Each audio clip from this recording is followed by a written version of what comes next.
Здравейте, приятели! Днес сте в кулинарния канал на Дон Кацини. Познайте какво ще готвим днес. Ето това прекрасно гръцко желе. Какво ще ни е нужно за рецептата според вас? Ще са ни нужни гръцко желе и 415 мл вода. Така, най-напред прочетете инструкциите на гръцкото желе, за да установите дали наистина са ви нужни 415 мл вода или 425. Лично аз бях малко объркан и ми беше трудно да разбера, затова сипах 420 мл вода, за да има и от двете по малко. Така, най-напред... Чакай, че си забравих реплика. Най-напред е необходимо да сложите водата да заври, което по този начин. Сега ще ви покажа в следващия кадър. Ето така, скъпи приятелчета, само да светна лампата. Ето така, скъпи приятелчета, трябва да изглежда водата. Когато заври, от нея ще започна да бълбукат мехурчета. Също така ви препоръчвам, когато готвите желе, да използвате и пресни плодове.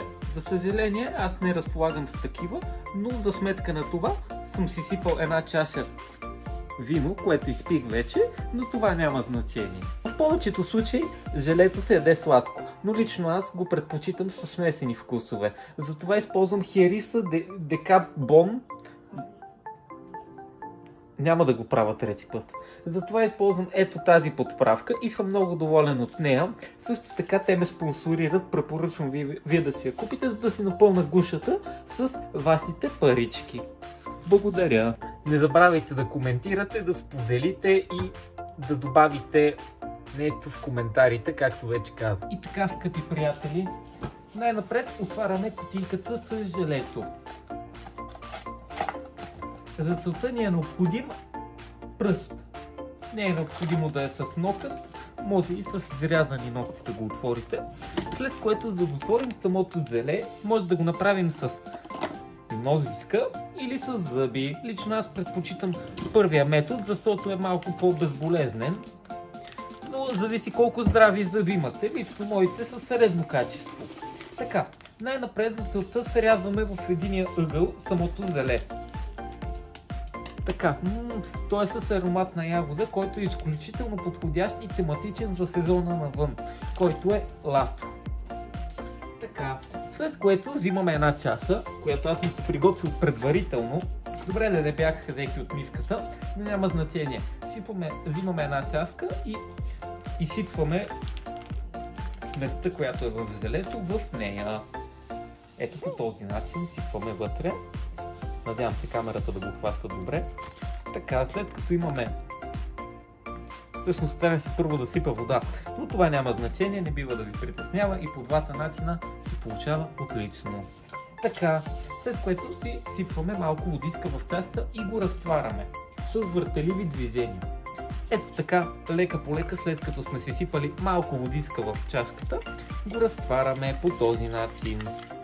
Сега ще ви покажа и по-близък кадър. Ето така започваме да бъркаме,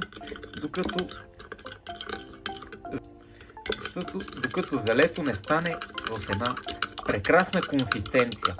Защото ако изсипете директно желето в врялата вода, ще се получи едно слепване на дъното на всяка една купичка. Ето така бъркаме.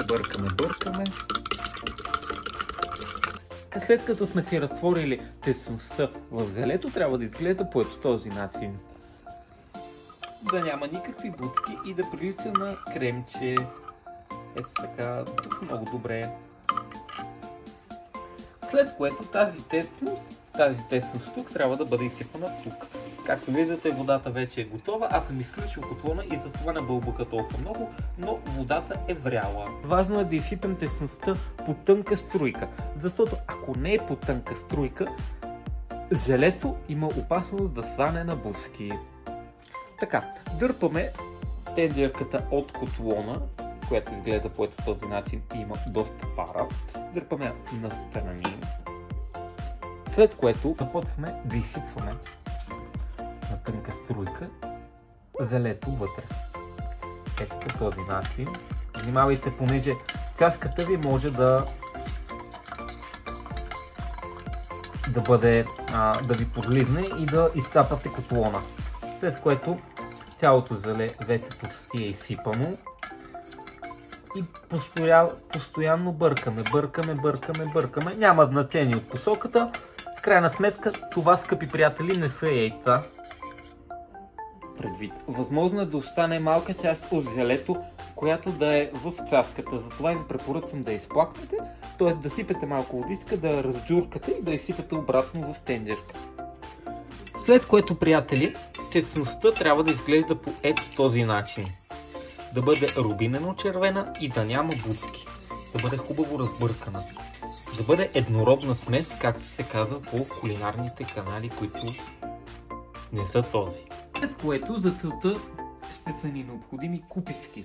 Лично по моя преценка, тази смес стига за 3 средно големи купички, като аз използвам ето този размер. Съответно, тя събира 3 порции. Тоест ще имате желе за 3 души. Скъпи приятели, сега ще ви покажа и крайния резултат. Както виждате, купичките са пълни с 4 броя желе. Разбира се, аз ви казах, че събира 3, но намерих една по-малка и остана от сместа. Затова не се притеснявайте да рискувате. След като сте напълнили купичките, изчаквате 5 минутки или 10, зависите колко време изстинат. Защото ако ги сложите топли в хладилника, той може да се повреди. Съответно, слагате ги и след около 2-3 часа ще може на спокойствие да консумирате своето желе. Благодаря ви, че ме гледахте. Не забравяйте да харесате видеото и да оставите хубави коментари в коментари. Съответно, може и лоши, но предпочитам хубави. Благодаря!